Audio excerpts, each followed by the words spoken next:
Serial o'z yakuniga yetdi do'stlar. Barselona Chempionlar Ligasining chorak finalida o'z yurishlarini to'xtatdi. Ha, ular ketma-ket 11-yil alamli tarzda Chempionlar Ligasini tark etmoqda.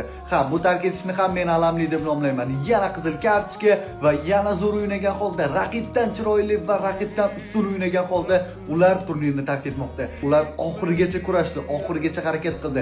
Lamine Yamal bu uchrashuvda kamida 3-4 yoshga ulg'aydi. Barselonaning har bir futbolchilari kurashdi. Jang Fermin og'ir jarohat olib, qonlar to'kilganda ham davom etdi.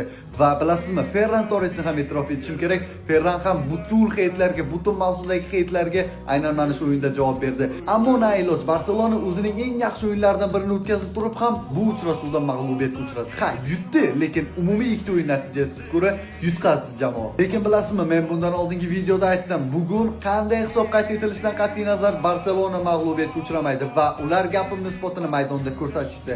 Dahshatli o'yinni namoyish etishdi. Ammo natija uchun faqat chiroyli futbolning o'zi kifoya bo'lavermaydi. Barselona muxlislariga esa yana bir yil sabr tilagan holda ulardan ko'ngillarni cho'ktirmasligini so'rab qolamiz. Hiç gidilmez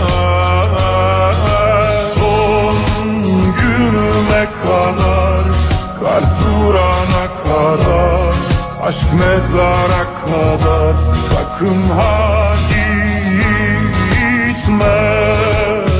Son günüme kadar, kalp durana kadar, aşk